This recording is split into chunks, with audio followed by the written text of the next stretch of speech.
নমস্কার। আজকের ভিডিওটিও আমাদেরই নিবেদন চ্যানেলেরই এক সদস্য শিবাশিস গুপ্ত এনার প্রশ্ন উত্তরের তৈরি ভিডিও। তিনি প্রশ্ন করেছিলেন, যে কোনো একটি নির্দিষ্ট কাজ সম্পূর্ণ মনোযোগ সহকারে করার জন্য মা সারদা দেবীর উপদেশ।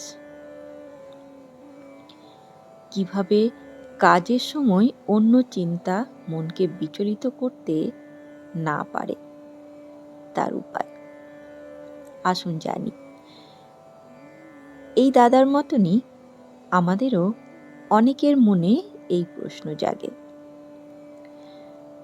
আচ্ছা, আপনি খুব গুরুত্বপূর্ণ একটি কাজ করতে বসেছেন, হয়তো জব, হয়তো পড়াশোনা, রান্না, লেখা কিংবা সংসারের কোনো জরুরি দায়িত্ব। কিন্তু ঠিক তখনই হঠাৎ কোথাও যেন হারিয়ে গেল পুরনো কষ্ট, কারোর বলা তিক্ত কথা, অকারণ ভয়, ভবিষ্যতের দুশ্চিন্তা। আর আপনি ভাবলেন, আমি কি এতটাই দুর্বল যে একটি কাজও মন রাখতে পারি না? কিন্তু যদি বলি এটা আপনার দুর্বলতা নয়, এটাই মানুষের মনের স্বভাব। আর যদি বলি এই অস্থির মনের জন্য বহু আগেই পথ দেখিয়ে গেছেন আমাদের পরম স্নেহময়ী শ্রী শ্রী মা সারদা দেবী, তাহলে? কারণ মা জানতেন মনকে জোর করে বশ করা যায় না, মনকে ভালোবেসে বুঝিয়ে ধীরে ধীরে ফিরিয়ে আনতে হয়। একটি ছোট্ট প্রশ্ন করি, আপনার শরীর কি এখন এই মুহূর্তে আছে? হ্যাঁ, কিন্তু আপনার মন, সে কি সত্যি এখানে আছে, নাকি কোথাও দূরে, খুব দূরে? হয়তো এমন এক স্মৃতির কাছে যা আপনাকে আজও কষ্ট দেয়, হয়তো এমন এক ভয়ের কাছে যা এখনো ঘটেইনি।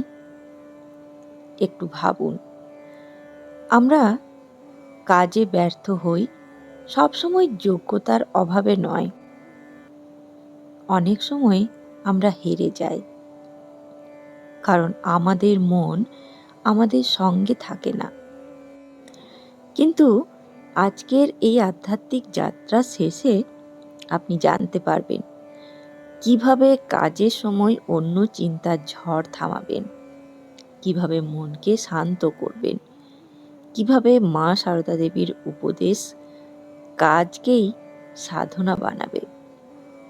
আর আজকে শেষে আমি এমন একটি উপায় বলবো যা হয়তো আপনার বহুদিনের অস্থির মনকে সত্যিই বদলে দিতে পারে।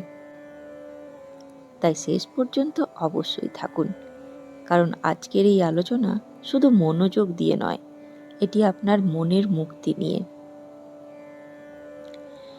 তাহলে চলুন প্রথমে আমরা জানি এই সমস্যার কারণ কি, কেন এমন হয়, কেন আমরা একটি কাজ করতে বসি কিন্তু মন অন্য কোথাও চলে যায়, কেন হাতে কাজ থাকে কিন্তু মনে যুদ্ধ। সত্যিটা খুব গভীর। মানুষের মন কখনো হঠাৎ অস্থির হয় না, তার পেছনে থাকে জমে থাকা ক্লান্তি, না বলা কষ্ট, অপূর্ণ ইচ্ছা, অদৃশ্য ভয়। আপনি এখন একটি নির্দিষ্ট কাজে মন দিতে চান, ঠিক তখনই মন যেন বলে, একটু দাঁড়াও, আমার ভেতরে তো এখনো অনেক অমীমাংসিত কথা আছে। এই কারণেই কাজের সময় হঠাৎ পুরনো অপমান মনে পড়ে, কারোর কষ্ট দেওয়ার কথা মনে পড়ে, অথবা এমন ভয় আসে যার কোনো বাস্তব অস্তিত্বই নেই। একটা কথা বলি, মন খারাপ নয়, মন শুধু আহত। আর আহত মন কখনো সহজে স্থির হয় না।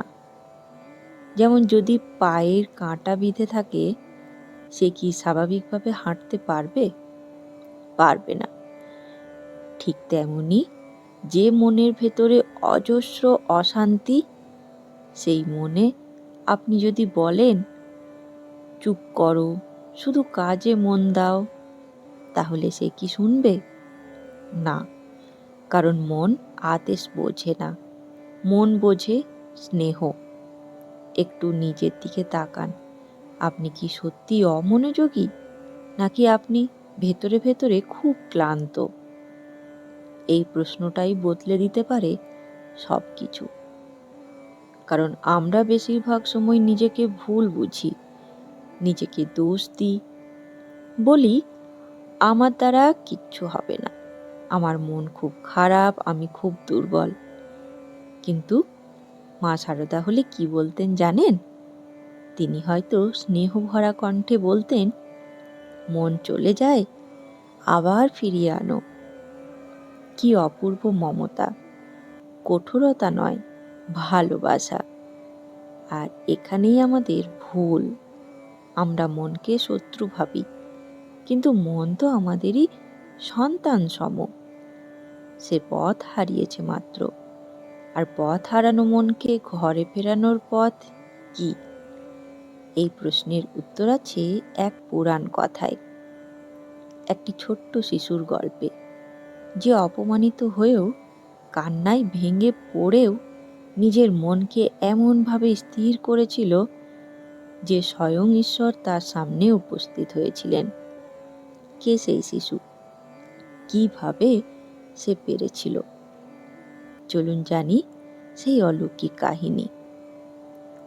অনেক অনেক বছর আগে একটি শিশু ছিল, ছোট্ট।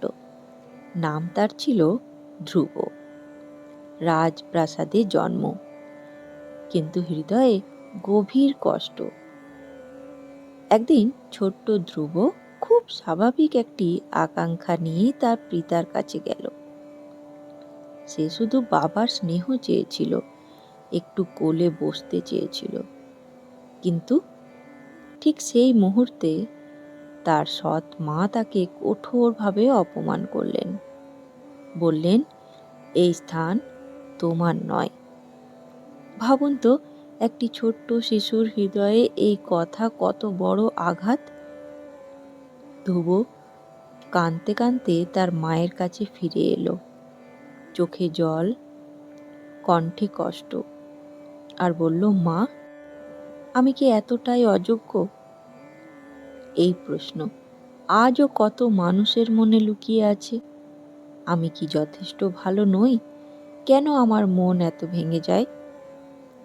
ধ্রুবের মা তাকে ঈশ্বরের পথে পাঠালেন। ঠিক তখনই তার জীবনে এলো ঋষি নারদ। তিনি বললেন, যদি সত্যিই শান্তি চাও, যদি মনকে শক্ত করতে চাও, তবে মনকে এক জায়গায় স্থির করো। কিন্তু সহজ ছিল? একদম না।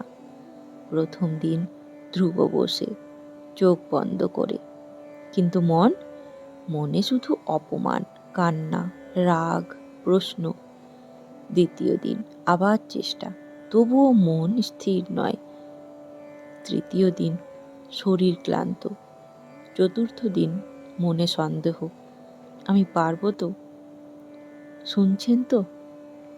এখানেই আমাদের গল্প লুকিয়ে আছে। কিন্তু আজ আপনিও যখন কাজে বসেন, আপনার মনও কি এমনই বলে না, আজ নয়, এখন মন নেই, পরে করব?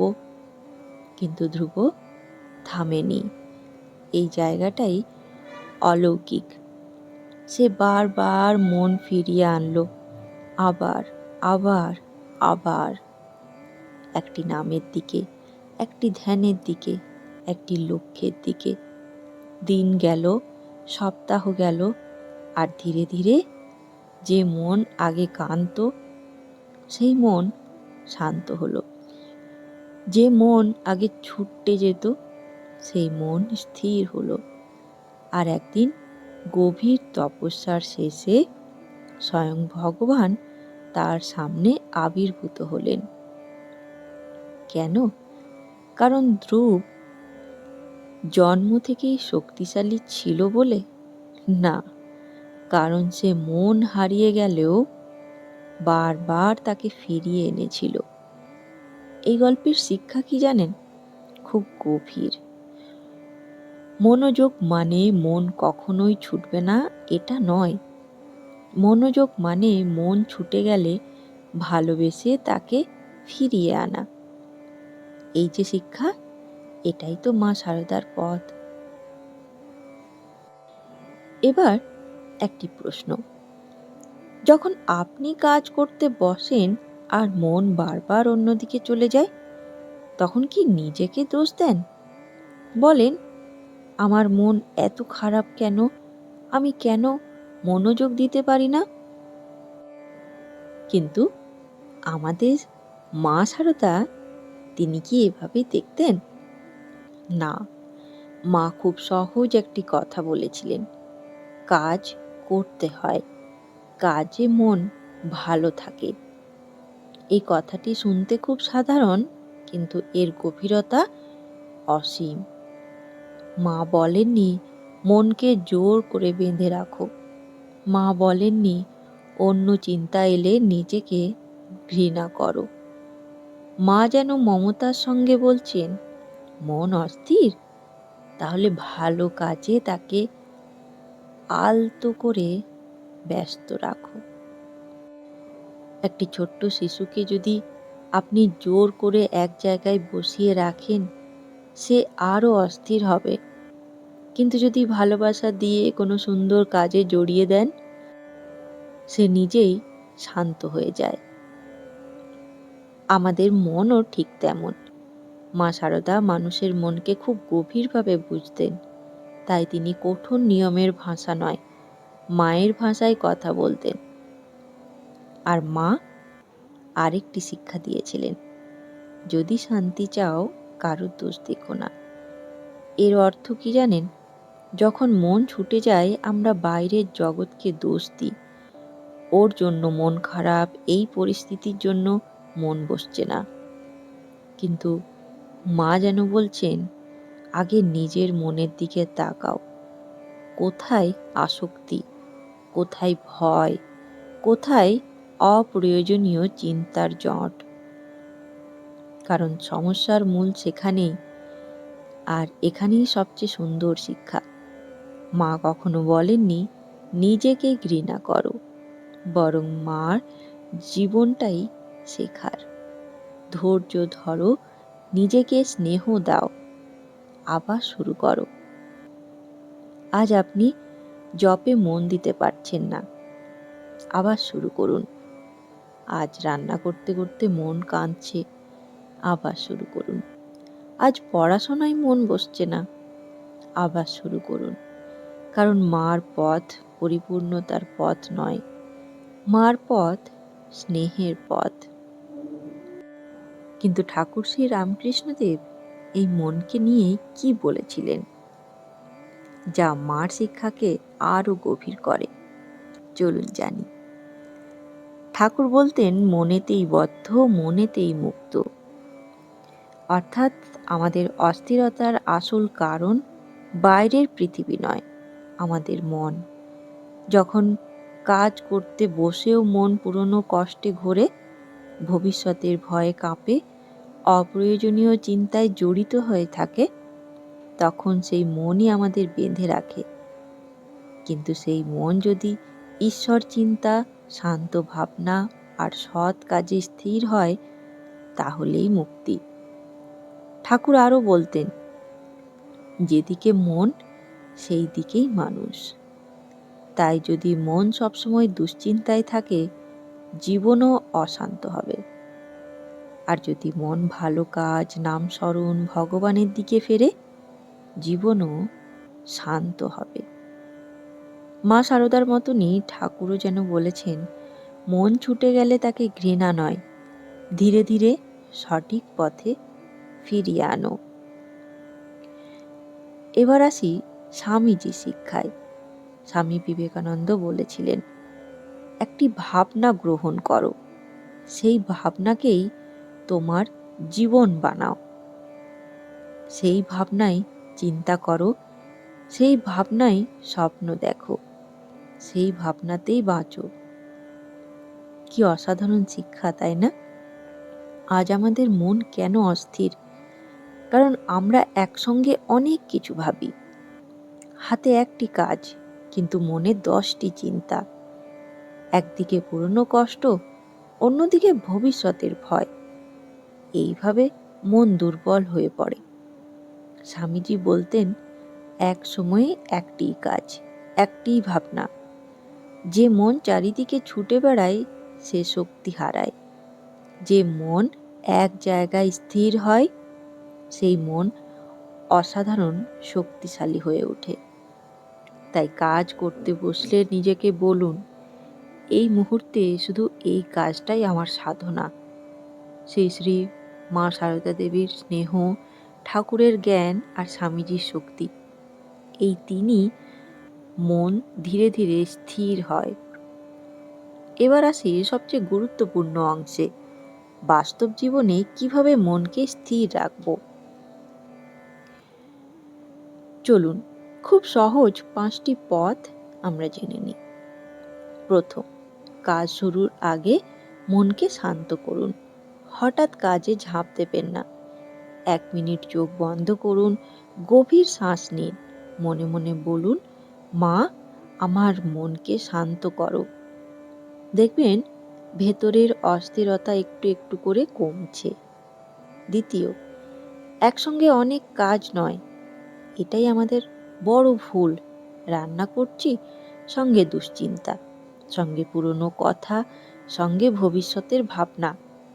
এভাবে মন ভেঙে যায়। এক সময়ে একটিই কাজ, স্বামীজির ভাষায় একটিই ভাবনা। তৃতীয়, মন চলে গেলে রাগ করবেন না, এটা খুব জরুরি। মন অন্যদিকে চলে গেলে কোনো সমস্যা নয়, নিজেকে দোষ দেবেন না। শুধু আলতো করে ভালোবাসা দিয়ে স্নেহ সহকারে বলুন, আবার ফিরে আসো। এই কোমলতাই মায়ের শিক্ষা। এবার চতুর্থ, কাজকে পূজা ভাবুন। আপনি রান্না করছেন, এটাও সেবা।